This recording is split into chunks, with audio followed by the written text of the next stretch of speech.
The Red vs. Blue universe is jam-packed with a whole bunch of different characters. Some simple, some complex, and others weird. I'm here to give you the history of these characters. Welcome everybody, and today we're going to be talking about the only child Tucker has ever openly acknowledged as his own, Junior. Prior to his on-screen debut during Season 5, it is just as important to know the events that led up to his birth. In Season 4, our characters met an alien witch caboose named Crunchbite. I think I will call him Crunchbite. Crunchbite was sent on a mission by his species in search of an alien artifact known as the Great Weapon. Unfortunately for him, Tucker found the artifact, which bound itself to him, making him the only one capable of using it. This led Crunchbite to take Tucker, Caboose, Andy, and Tex on something known as the Great Journey. On this journey, Tucker begins to worry because of Crunchbite's tendency to stand over him while he's asleep, and Tex writes it off as him wanting to protect the sword. I'm sure he's just safeguarding his sword. The journey goes south as Crunchbite is killed by Wyoming, which leads our characters to return back to Blood Gulch. While back, Tucker begins to show some weird behavior as he's throwing up and he's a lot more moody than he was, which annoys his team. Church eventually decides to call Doc to diagnose Tucker to figure out what's the cause of this whole thing. After a brief checkup, it is revealed that Tucker is pregnant. This causes a whole range of emotions from everyone. Caboose scared about whether or not it's contagious, Doc overjoyed, and Church believes it to be impossible.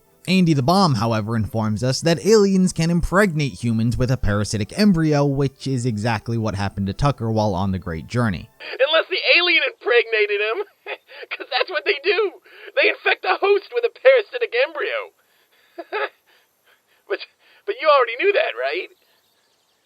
Right? And finally, Junior is born. His life at Blood Gulch is pretty tame, excluding Church's want to kill him. Also, he's only been alive for a few days at this point. Tucker often looks over his child, offers him advice, and actually seems to be rolling with the whole parent thing. One day, Church decides to listen to one of Vic Jr.'s suggestions on launching an attack on Red Base. This includes sending Junior, Doc, and Sister through the caves, also Vic's suggestion. Vic, by the way, in cahoots with Wyoming. While in the cave, the three are captured by an Omega-possessed flowers as well as a green alien known as the Great Retriever. And we learn why it is Junior is so important. Wyoming and Omega have been manipulating the aliens we've seen so far, Crunchbite and the Great Retriever. With the key, they intended to have Junior wield it, be seen as some religious god by his race, and ultimately end the Great War by probably killing them all. But of course, the Great Retriever doesn't know this, and he's still being manipulated. After the battle at Blood Gulch subsides, Tex manages to beat up Tucker, steal his sword,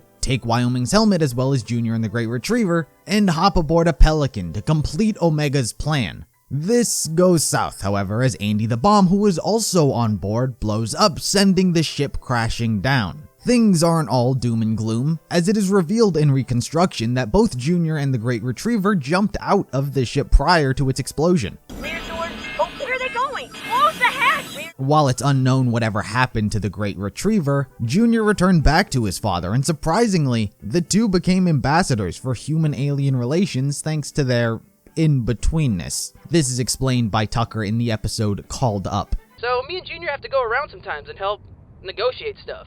You know, smooth talk. Why you? We're like ambassadors here or something. Humans and aliens seem more comfortable with us since we're kind of, in between. Junior presumably splits from his father to attend a school, and during 5th grade ends up playing basketball. He was apparently so good at it that he even got a scholarship later on.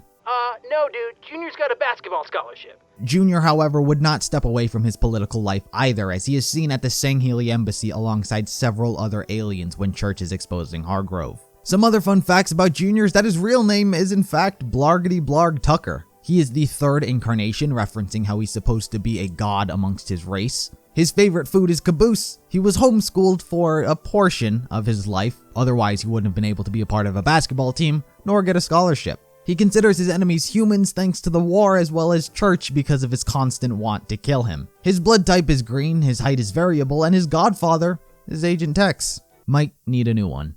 Junior may have been an accident, but Tucker has done a decent job with him considering it's Tucker. From his sports life to his political life, Junior is a very busy individual. Who knows what role he may play in the future.